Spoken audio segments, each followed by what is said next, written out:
Hi there, this is Dr. Michelle Medrano at Mile High Church, and I'm happy today to be able to have a conversation with a speaker who's coming to Mile High Church on February 23rd. She's been here before. We love her. She's got fans all over the world, but lots of fans here at Mile High Church. Please help me welcome Dr. Sue Morter. It's great to have you here with us, Dr. Sue. Thank you so much. My great joy. I'm so excited about coming back to Mile High. Denver is one of my favorite places on the planet, and the Rocky Mountains just off in the distance have a very dear place in my heart. So the people of Mile High have been a wonderful part of my community for many, many years. So I'm looking forward.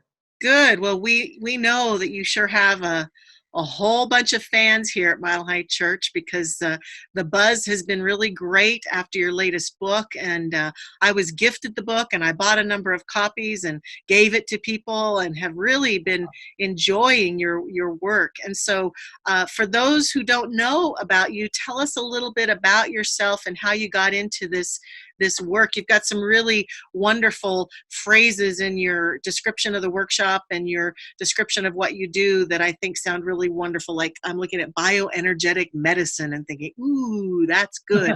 But tell us a little bit about yourself. Sure. So I was raised in a natural healthcare environment. I've never gone to the doctor and taken an antibiotic for an ailment that I had because I was raised with an understanding, not only intellectually, but with tools to work with to allow the body to heal itself. Not that I'm opposed to modern medicine. Of course, we've made tremendous inroads in many, many ways. But what I also know is that it's time for us to claim our ability to take care of ourselves to a much greater degree on every level of our lives, spiritually, from a healthcare perspective, from personal development and self-esteem perspective. It's really time for us to come home to ourselves. So I was raised in this environment. I've been a clinician for nearly 40 years, and I've been traveling and teaching concepts that I have experienced personally based upon not only my background in natural healthcare and bioenergetics, which means the body's energies, but also from a life-changing experience that I had in meditation, practicing some ancient meditation techniques. I had an illumination, a multidimensional experience, a transcendental one, and I awakened at a very high level of consciousness, and it changed my life forever. So much so that I turned my life into a living laboratory for the next 5 to 10 years, without even really talking about it for 5 years. And then I started practicing things that I was doing to try to recreate that experience for myself, practicing them with my patients, my client base, and they started getting better faster and staying better longer. And so that information became codified, and that's what I've put in the book called The Energy Codes. And it's all about teaching us how to build the neurocircuitry to not only perceive our true self, but to be able to set that true self into action in practical daily life. Wow, that's really powerful. So much to dive into with that. And have you found then what you just said in the last bit, that as people find their true self, that the communication of that connection with their true self also augments and helps their entire energy system in their body and everything that they are, that maybe that's one of the things that's lacking about our world right now, is people aren't in touch with the truest source of their energy and their own energy themselves. I couldn't have said it better, Dr. Michelle. I have to tell you that it is the number one cause of pain in every facet of our lives, is the fact that we are disconnected from the truth of who we are. And we understand that conceptually, and what we have to do is learn how to shift that. How do we make a transition from living from this protective personality, which is what I call the ego, but nobody likes to have an ego, so I call it the protective personality, and we get some really good work done because no one seems to mind to have that. And so we start to flip that and shift our identity from living in our heads to dropping down into our core, into our heart of hearts, and deeper still into our deep wisdom self, which resides low in our abdomen, below the navel, even in this deep core wisdom centers. And so it's about building the circuitry to stay anchored in the whole self and utilizing all of the energies of our being instead of just the energies of our intellect to try to navigate ourselves in this life. Beautiful. Beautiful. So what are some of the techniques that are, I know I've read your book, but I would love for you to articulate what are some of the best things that you found that made it into your latest book that can help people to reestablish that connection and energy? Oh, yes. Well, I'm really excited about the book. It's actually the first book that I've published outright. I published it with Simon & Schuster, and it hit #1 LA Times and has been in the USA Today, hit their bestseller list. And it's translated now into 13 languages. And what it's doing is translating these ancient ancient concepts that were known by the sages and found in the Upanishads and the Vedas and the ancient texts. But I didn't read those texts and then develop these techniques. I developed these techniques on my own and then later found that they were tremendously supported not only by quantum science, but by these ancient principles that have been around for thousands and thousands of years. And so one of the first things that we're teaching people is how to understand the difference between living in a dispersed state where we're constantly tracking the external world and trying to fit into it and trying to predetermine if it's judging us. And so we're judging whether we're being judged or not constantly, which becomes very problematic. So we're teaching people how to drop back in to the core. We're using breath. We're using different body awareness practices in addition to mindfulness techniques. So we're connecting mindfulness and breath work in a sense, but we're also having a deeper understanding of what quantum science is revealing to us about the fact that we are creating our reality all the time.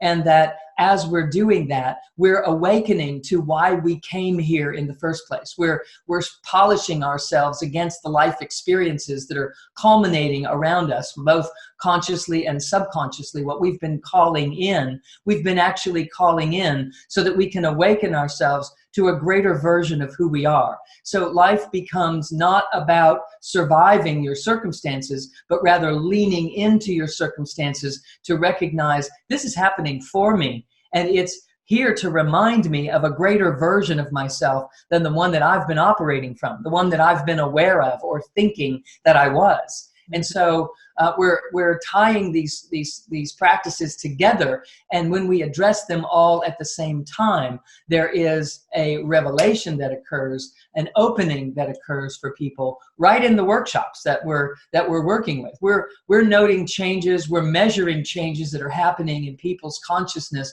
and in their physiology and even in their body chemistry right in real time as it's happening, which I find so valuable, which I know you appreciate in your education and mine as a clinician. To get results is what matters most, right? It's not about what we know, it's about what can we allow to manifest and to embody in our own lives so that we can have the experience of what it is that we're speaking about. Beautiful.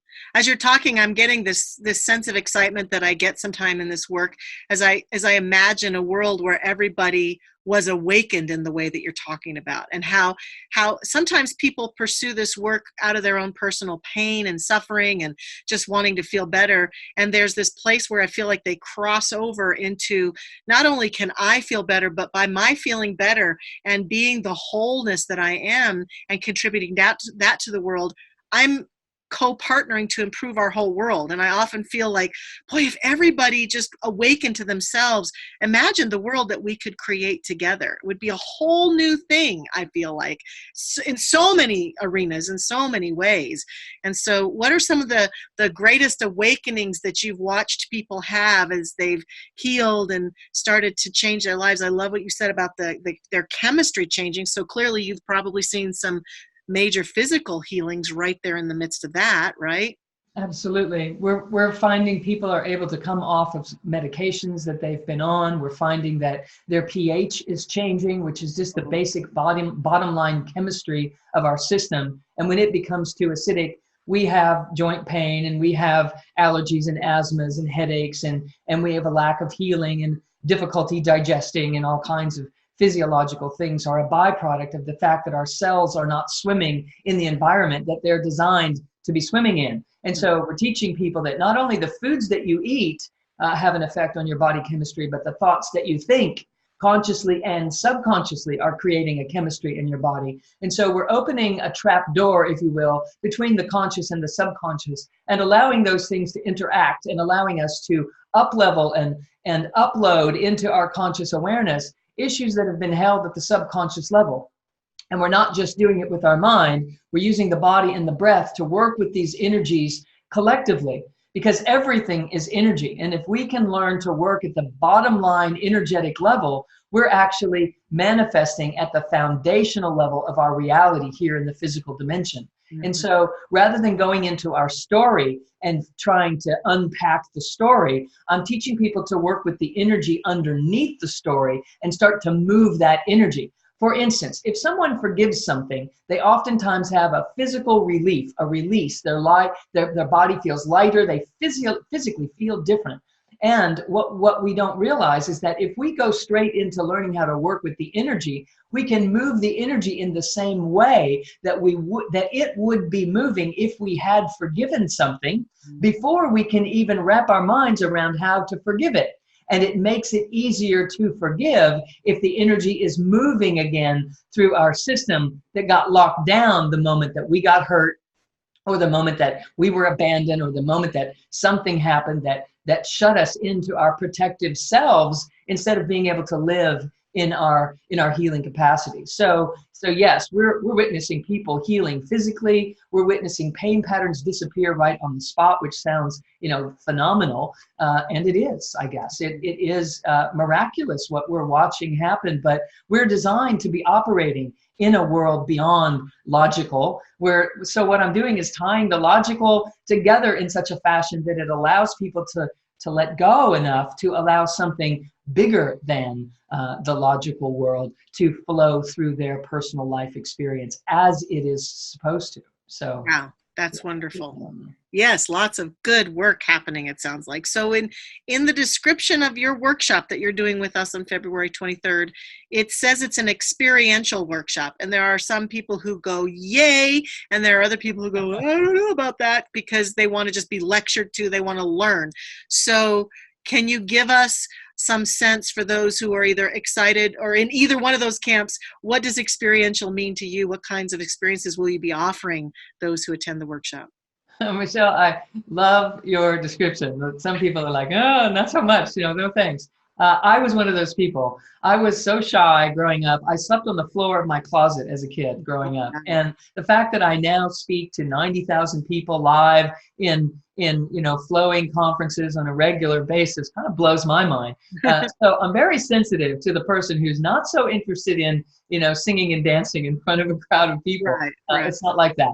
What I'm doing is teaching a principle, and then while someone is sitting there in their seat, they're going to practice some things. And then I'm going to teach another concept, and then we're going to build upon that so that you can get it conceptually, and then you can have the physical experience of it. And then you can build upon that and then have the experience of that. We may have a couple of things that are interactive, just in that we're showing each other how to track that we've actually released something, that we're no longer being controlled by something that's held at the subconscious level. So there's some interactive dialogue stuff that can happen, or we get up and we might do some muscle testing with each other to track, to see how things are happening and how the body is responding to what the mind is recognizing. But it's not going to be much more than that as an exposure of someone who might feel intimidated about what's happening in the room. Absolutely not. Great. And your book also has experiential components to it too, doesn't it? Yes, the book is divided into 3 sections. The first section is very user-friendly, quantum science and bioenergetics, and just teaching you about what research is showing us today. But it's not just in the form of, here's the latest research. It's taking that and applying it. Because I'm a clinician, I want to know how things work, and I want people to have the impact and the benefit of knowing the information that they know. So in the first section of the book, I'm talking about it in a very user-friendly way so that it's accessible, so that people can do something with the information rather than just, repeat it at a dinner party, and only to lose people after a few sentences. And so And so then the middle of the book is designed with how-to practices to do, to teach you how to activate and enliven different aspects of your own consciousness that have been sitting dormant, waiting for you. But because we've been operating from a protective disposition, we never access our deepest wisdom and our deepest sense of self as the soulful being. And we don't access our ability to manifest naturally and clearly, easily, when we're in our heads, living in an analytical world, trying to strategize about the smartest thing for me to do next. I assure you that when we learn to tap the soul's path, nothing wiser could be walked than that authentic path. But people are afraid to do that. It's like, if I do what it's in my heart of hearts, what if I can't make the bills? You know, what if I can't get the raise? What if I don't make the job? What if? And so I'm weaving it all together to allow people to recognize there's another way to approach life that is going to unfold for you naturally and immensely, with a great magnificence that is intended to be happening for us. And so we're weaving all of this together in such a beautiful way. Wonderful. That's great. And I know that we'll have your book with us when you come. We'll have your book on hand. And again, for those of you who are listening, our workshop with Dr. Sue is on February 23rd. It's from 2 to 4:30.